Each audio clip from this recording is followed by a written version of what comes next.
A prolactina é um hormônio que atua nas glândulas mamárias, estimulando a produção do leite. Portanto, este hormônio está presente apenas nos mamíferos.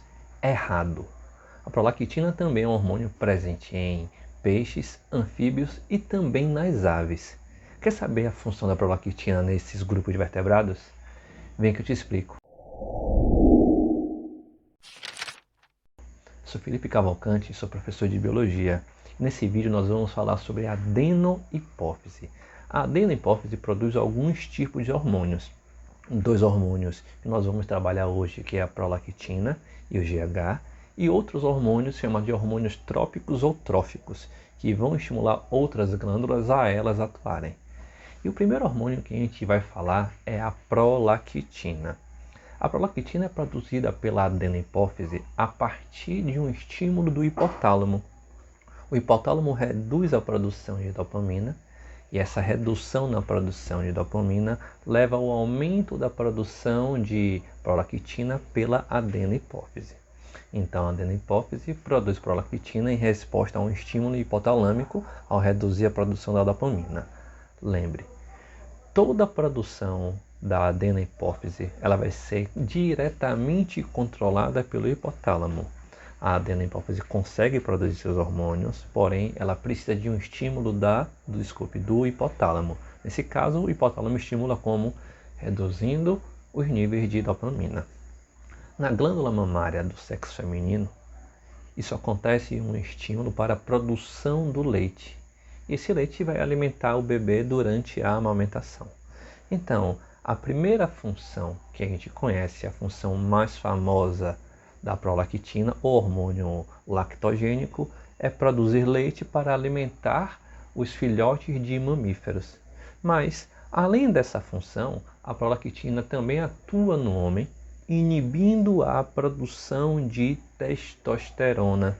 Então, no homem, sexo masculino, a presença de prolactina, quanto maior for a prolactina, menor é a produção de testosterona. Ou seja, a prolactina inibe, interfere na função endócrina dos testículos. Agora, além desses fatores ligados a mamíferos, a gente precisa saber também que a prolactina está presente no peixe. A prolactina é um hormônio primitivo. Ele aparece nos vertebrados, nos primeiros vertebrados que surgem no nosso planeta, os peixes. A exemplo disso, atualmente nós temos o salmão. O salmão ele nasce na água, se desenvolve até a fase adulta na água doce, e depois na fase adulta ele migra para a água salgada. Na água salgada ele termina a sua maturação sexual. Quando chega à maturidade sexual, retorna para a água doce para reproduzir. Agora, tem algo diferente, tem algo errado aí para quem conhece um pouco de membrana celular, um pouco de osmose. O peixe na água doce, ele ganha água por osmose. O peixe na água salgada, ele perde água por osmose. Se você quiser saber um pouco mais como isso acontece, clica no card que está passando aqui em cima, que tem um vídeo explicando como é a osmose em peixe de água doce e como é a osmose em peixe de água salgada. Mas vamos voltar para o salmão. Uma vez na água doce, esse salmão vai ganhar água por osmose. Geralmente, quando o peixe de água doce migra para a água salgada e vice-versa, eles morrem por conta desse controle osmótico. Mas o salmão não morre, pois a prolactina nos salmões controla o balanço osmótico. Ou seja, quando ele sai da água doce, ele está fazendo osmose em um sentido, vai para a água salgada e faz osmose em outro sentido. Na água salgada ele vai perder água por osmose. Então, qual é a função da prolactina nos peixes? Qual é a função da prolactina no caso dos salmões? Controlar o balanço osmótico na migração reprodutiva. E além dos salmões, quais são os outros vertebrados que são influenciados pela ação da prolactina? Os anfíbios. Os anfíbios são estimulados a procurarem áreas alagadas para a reprodução. Em determinadas épocas do ano, fatores externos, fatores ambientais influenciam o anfíbio a liberar prolactina. Estes vão buscar áreas alagadas para poderem reproduzir, geralmente uma reprodução em massa. Além dos anfíbios, a gente encontra também a produção da prolactina nas aves, o que a gente chama de leite do papo. O leite do papo ele é produzido principalmente por pombos, pinguins e flamingos. Esse leite do papo é uma substância nutritiva misturada a outros alimentos que são consumidos pela mãe, acumulados no papo, depois colocado na boca, no bico do filhote para alimentá-lo. Então, percebam, tem ação de prolactina nos peixes, tem ação de prolactina nos anfíbios, tem ação de prolactina nas aves e nos mamíferos. Todas essas ações estão voltadas para o aspecto reprodutivo. Então lembre-se, a prolactina é um hormônio associado à evolução reprodutiva. A prolactina é um hormônio peptídico.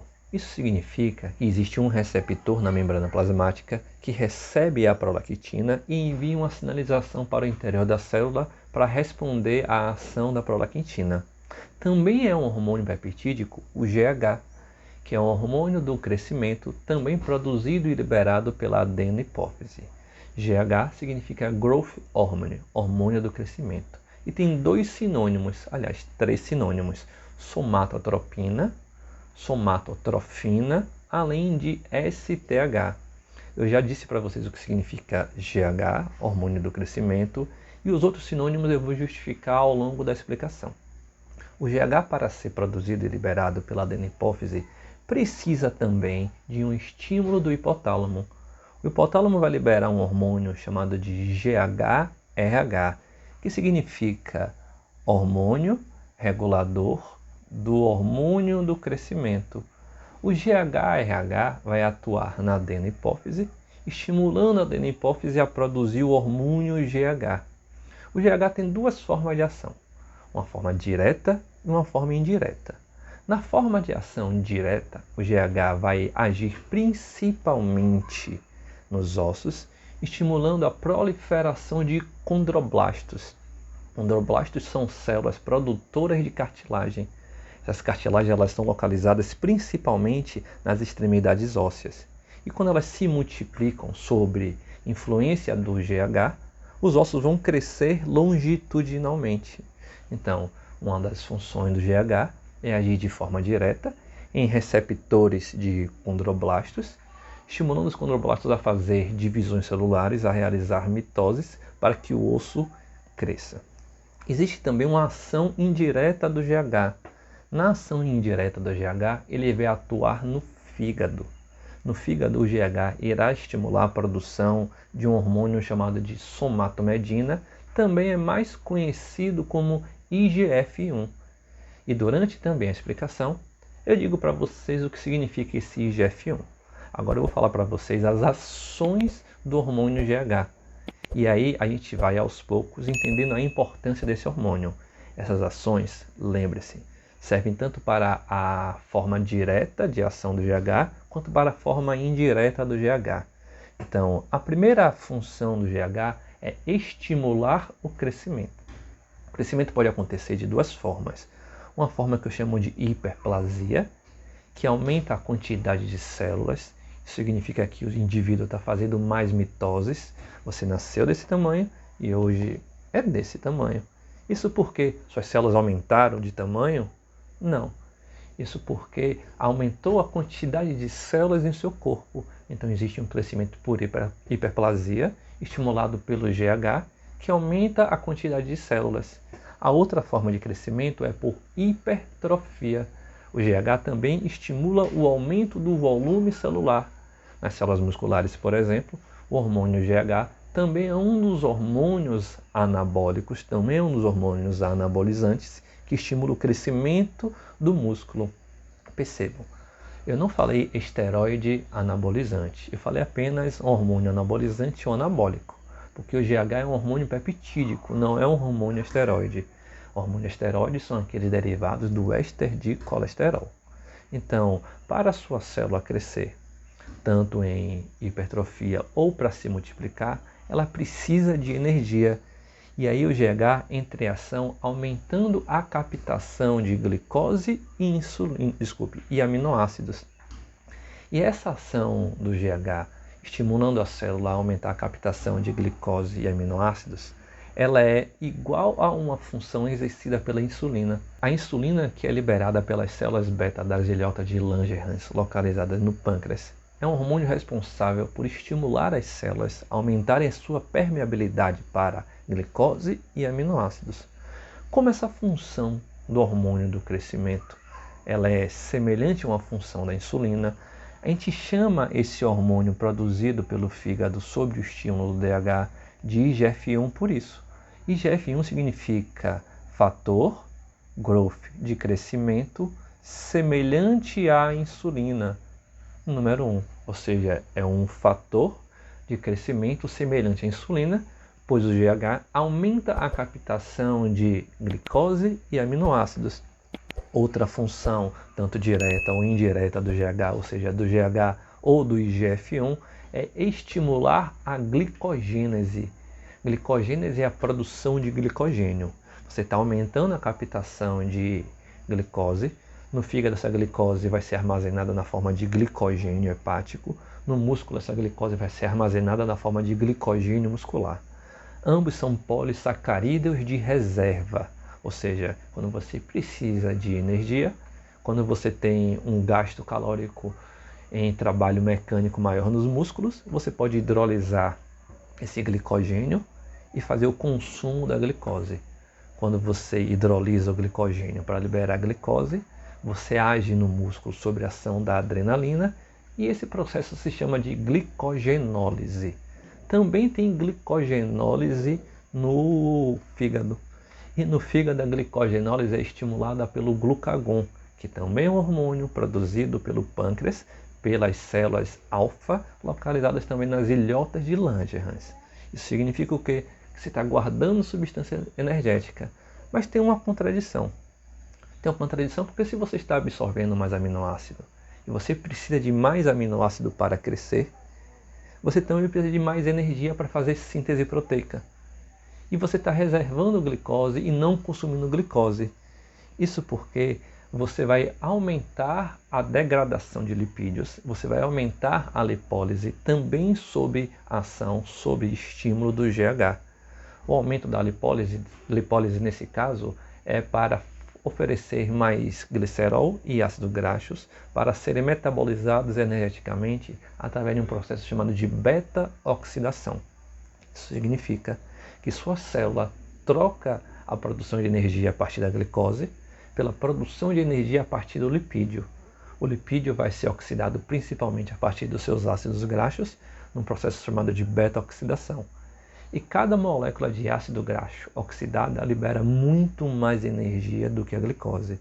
Por isso é interessante para a célula que na hora que ela vai fazer essa síntese proteica, também influenciada pela ação do GH, ela vai ter energia principalmente oriunda da degradação dos lipídios. O GH, quando produzido em excesso, ele pode estimular um crescimento exagerado, um crescimento acima da média. E as pessoas com essa característica têm uma anormalidade chamada de gigantismo. O contrário disso, quando existe uma baixa produção de GH ou uma baixa produção de GH-RH, a pessoa terá o nanismo. Agora, se já encerrado o crescimento na fase adulta, essa pessoa continuar a produzir grandes quantidades de GH, ou até mesmo injetar GH de forma intramuscular, além de proporcionar crescimento muscular, vai proporcionar também crescimento de extremidades ósseas, como o queixo, dedos, e cartilaginosas, como orelhas e nariz, em um fenômeno que nós chamamos de acromegalia. Agora a gente precisa entender por que esses sinônimos somatotropina, somatotrofina e STH. STH significa hormônio somatotrófico, que é a mesma coisa desses outros dois nomes. Esses nomes eles são formados por duas palavras que se juntam. A primeira é a palavra somato, que lembra para a gente as células somáticas, as células do nosso corpo, que são todas elas, exceto as células reprodutivas, exceto os espermatozoides e ovócitos secundários. E tropina ou trofina está relacionados a hormônios trópicos ou hormônios tróficos. Hormônios trópicos ou hormônios tróficos São hormônios produzidos pela hipófise, pela adenohipófise, que vai agir em outras glândulas, estimulando essas glândulas a produzirem seus hormônios. Como o GH atua no fígado, estimulando a produção de IGF-1, ele está tendo nesse momento uma ação trófica ou uma ação trópica. Por isso esse nome, hormônio somatotrópico ou somatotrofina. Mas eu acho que no início desse vídeo eu falei para vocês que a adenohipófise produz só 2 hormônios e os outros são hormônios tróficos. Na verdade são 3 hormônios. Eu havia esquecido do hormônio do melanócito estimulante, o hormônio melanotrófico. Esse hormônio ele é liberado pela adenohipófise, vai ao melanócito e estimula o melanócito a produzir melanina. Tudo pode ser bem simples assim, mas eu quero que você entenda mais uma coisa a respeito da produção da melanina. A produção da melanina ela é estimulada por genes dominantes. Isso significa que se você for homozigoto dominante, heterozigoto, você vai produzir a enzima que pega um aminoácido chamado de tirosina e a partir da tirosina produz melanina. Mas se você for homozigoto recessivo, você não irá produzir essa enzima que pega a tirosina e produz melanina. Você será albino. Porém, existe um tipo de despigmentação que você pode confundir com albinismo. Essa despigmentação está presente na fenilcetanúria. E ela acontece da seguinte forma. Para o seu corpo obter tirosina, é necessário que você tenha no seu corpo um aminoácido chamado de fenilalanina. A fenilalanina ela é um aminoácido onde vem uma enzima chamada de fenilalanina hidroxilase e coloca uma hidroxila na fenilalanina. Essa fenilalanina agora hidroxilada, ela tem um outro nome. Ela vai se chamar de tirosina. Então, para que exista tirosina no seu corpo, é necessário que exista fenilalanina e que exista também a enzima que acrescenta esta hidroxila. E existem 3 genótipos para essa enzima.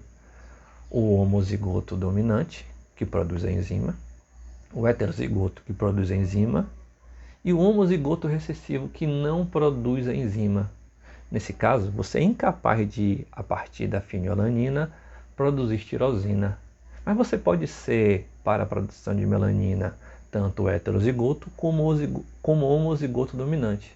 Dessa forma, você não é albino, pois você tem os genes capazes de produzir melanina, mas você pode sofrer de despigmentação, pois você não consegue converter a fenilalanina em tirosina, que é a matéria-prima para a produção de melanina. E isso pode ser solucionado. Se você tem fenilcetanúria, você não pode consumir fenilalanina, mas você pode consumir suplementos de tirosina. E tendo tirosina no seu corpo, você pode levar essa tirosina para os seus melanócitos, que os melanócitos vão produzir melanina e você não terá despigmentação. É isso, galera. Chegamos ao final de mais um vídeo sobre o sistema endócrino. Esse é o nosso 3º vídeo. Espero que vocês tenham gostado. Se gostaram, não se esqueça de deixar seu like. Se tiver alguma dúvida, deixa aqui no comentário que eu tento te ajudar. Muito obrigado, tchau e até a próxima.